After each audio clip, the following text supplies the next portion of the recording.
The smell of fresh paint still lingered in the hallway when my mother-in-law stood in the middle of our brand-new living room, slowly running her fingers across the marble fireplace as if she already owned it. Then she turned toward me, smiled sweetly, and said words that made my blood run cold. "Now that this house is finally in the family, you'll understand why Ethan agreed to put our names on the property too." I stared at her, convinced I had misheard. "Our names," I repeated. She nodded confidently, almost amused by my confusion. "Of course. This home belongs to all of us now." I looked at my husband, waiting for him to laugh and tell his mother she was joking. Instead, Ethan avoided my eyes. That single moment told me everything. The silence was louder than any confession. But what none of them knew was that 3 weeks earlier, I had uncovered a secret while signing our closing documents. A tiny detail hidden in plain sight that would eventually destroy every plan they had spent months putting together.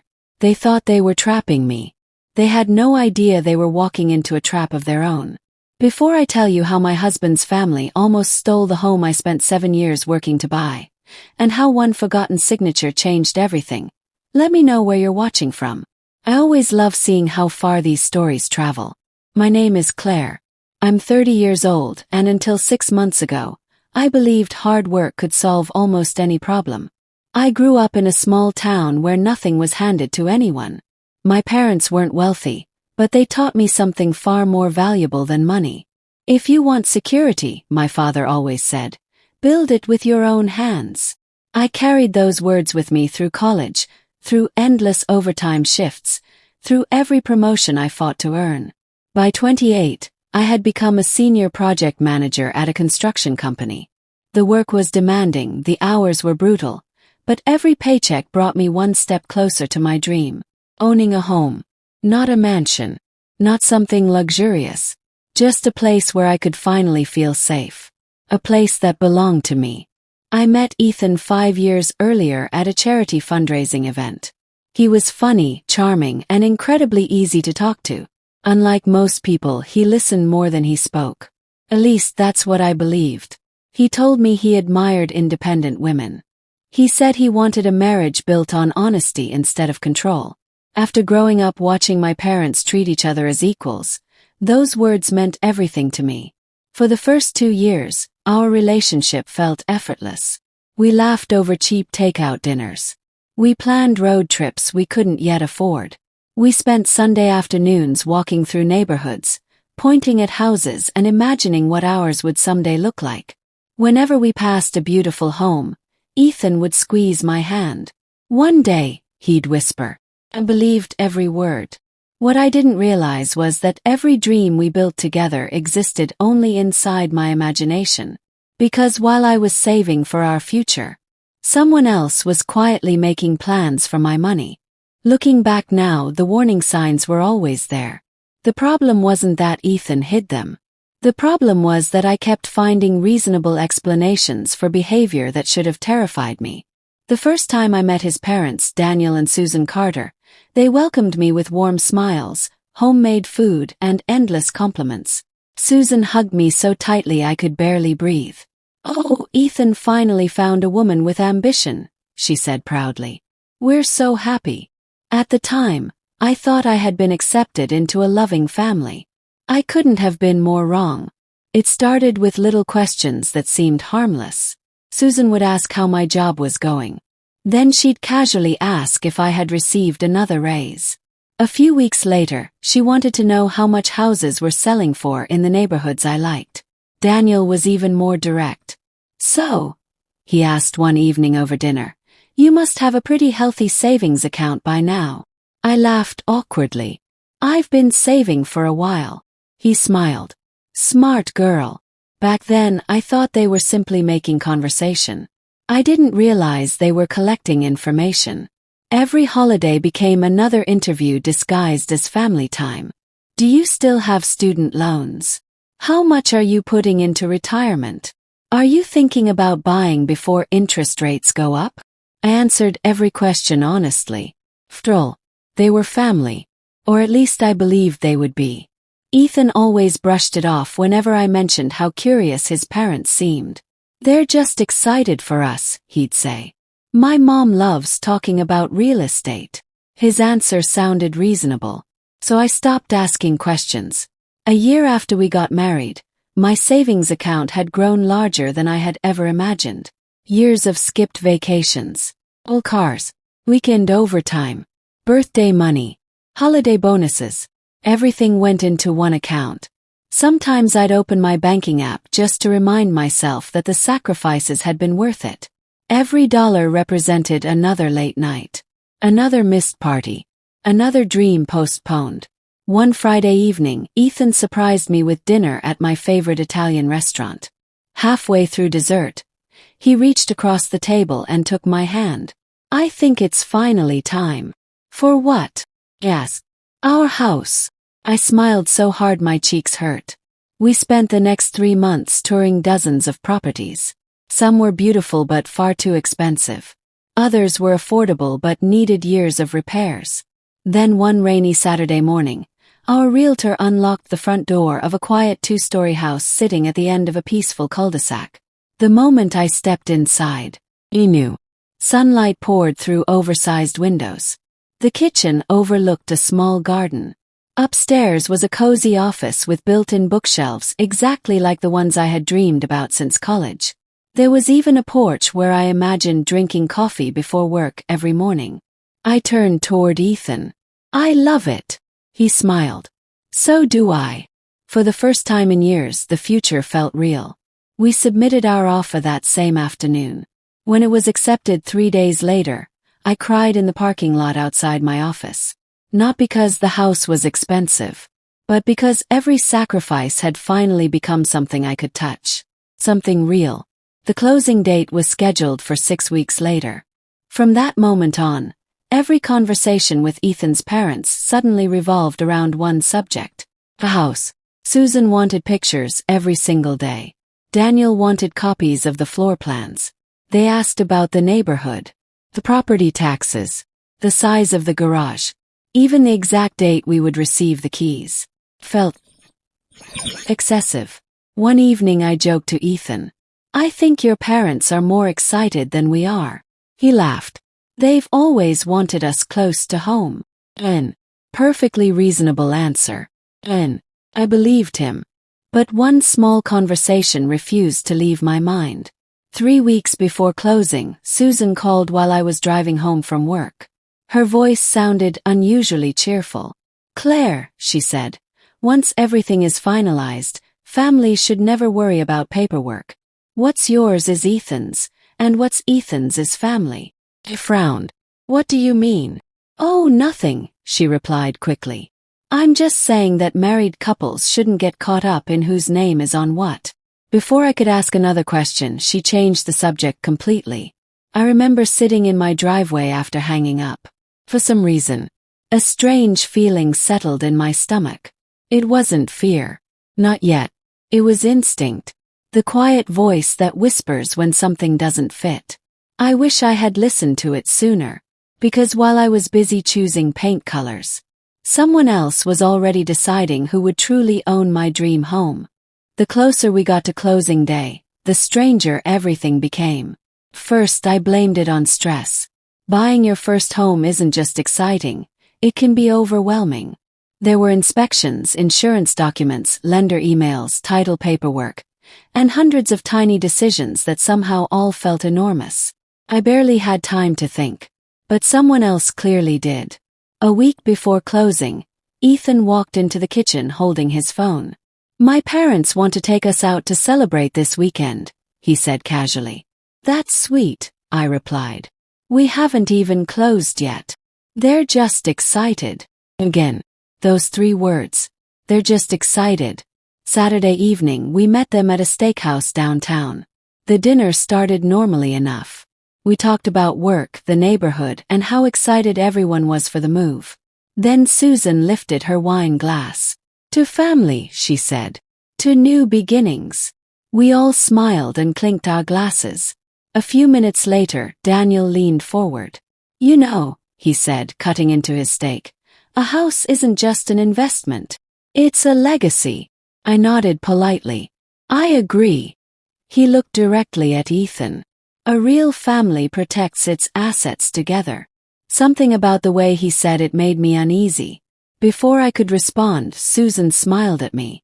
"You've worked so hard, Claire. Your savings made this possible." And blinked. "How did you know I was making the down payment?" For a split second, nobody spoke. Then Ethan laughed. "I might have mentioned it." I forced a smile. "It wasn't a secret." But inside, a tiny crack appeared. I had never told his parents how our finances worked.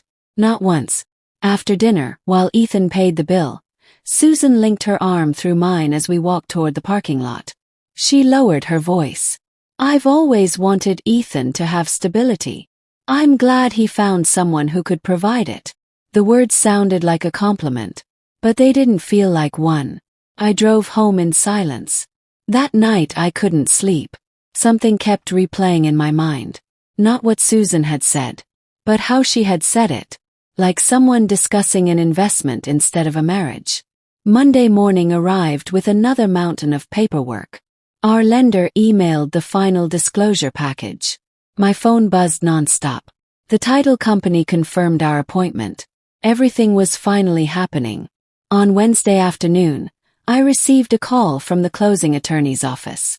"Ms. Bennett, this is Karen from Harrison Title. We're just confirming tomorrow's appointment. Everything looks great." "Perfect," I answered. Then she added something unexpected. "Please remember to carefully review every ownership document before signing." I laughed softly. "I've signed hundreds of contracts at work. I'll be fine." Her tone remained professional. "I know, but home purchases are different. People tend to focus on the price. The ownership details are just as important." After hanging up, I thought about her words for less than 30 seconds before returning to work. I had no idea that simple advice would change the course of my life. Closing day finally arrived. I barely slept the night before.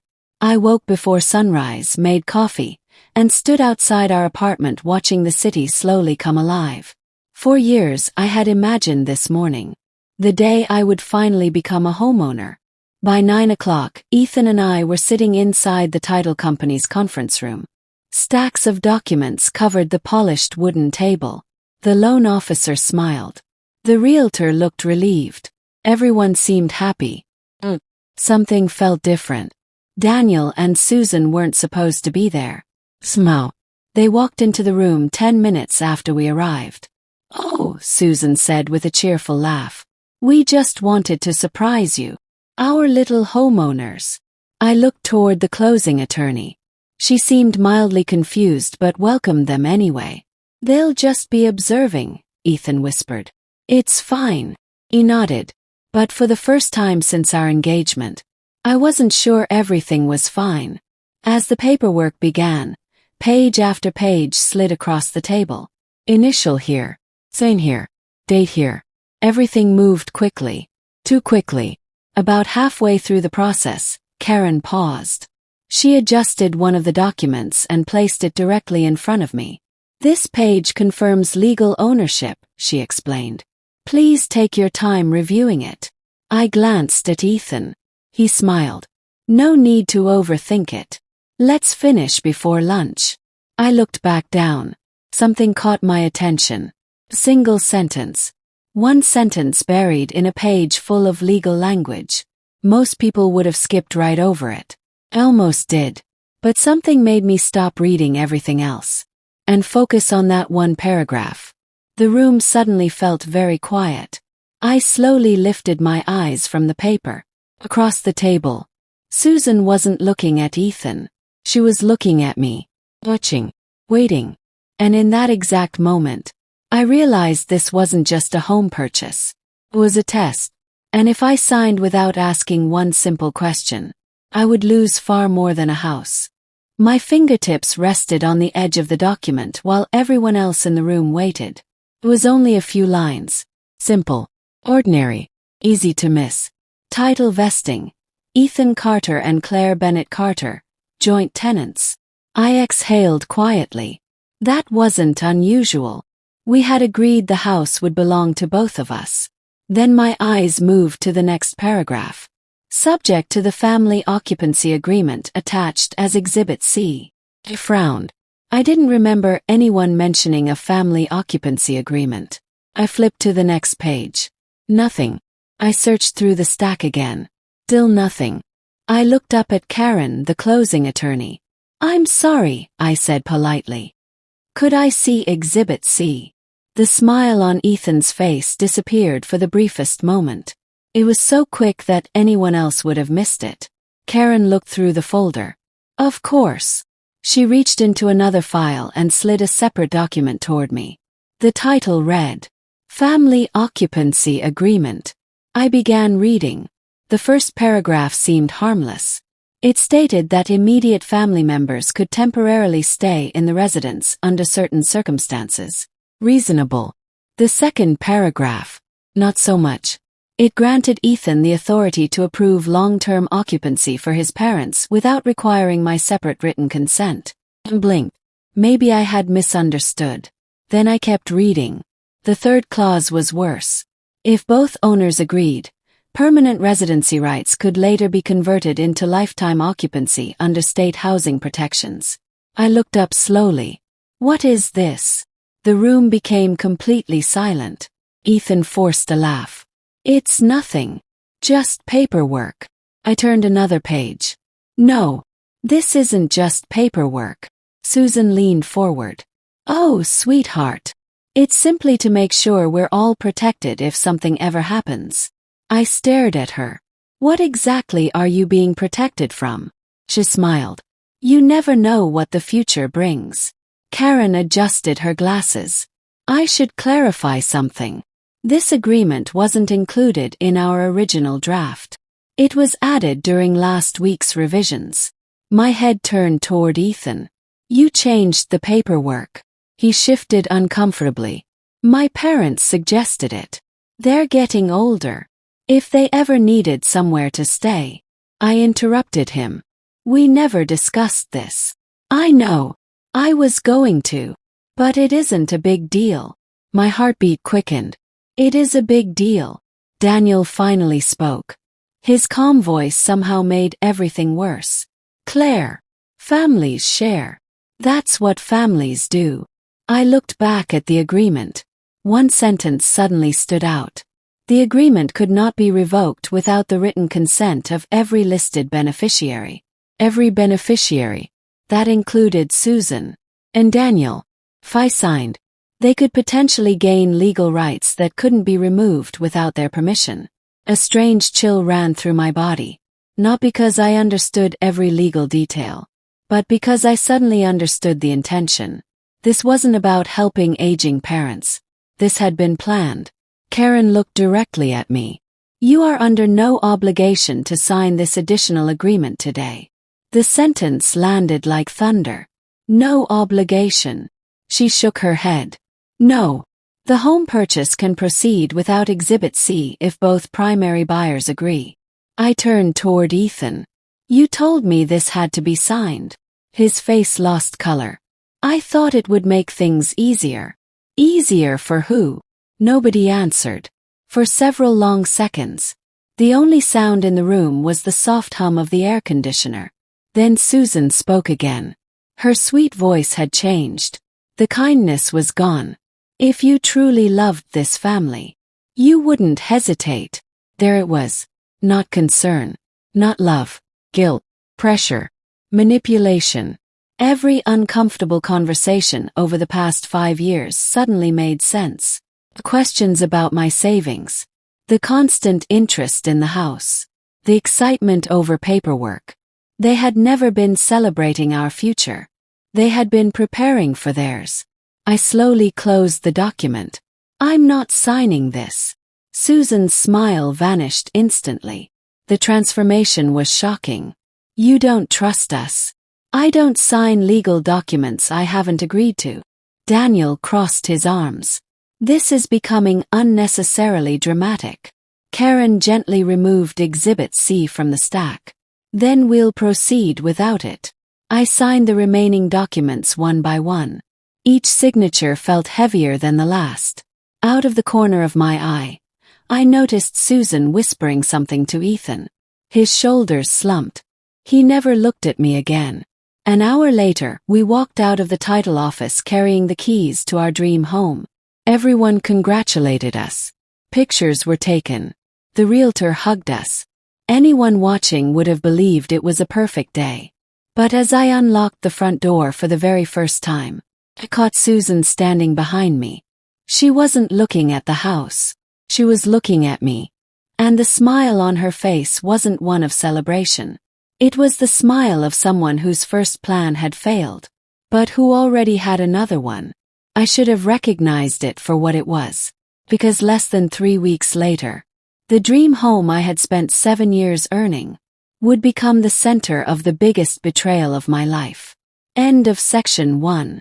Section 1 ends by establishing the mystery, introducing the manipulation, and creating multiple open loops for the next section. Why was Ethan secretly cooperating with his parents? What was their backup plan after Exhibit C failed? How far were they willing to go to take control of the house? And what was the hidden advantage Claire discovered that would eventually change everything?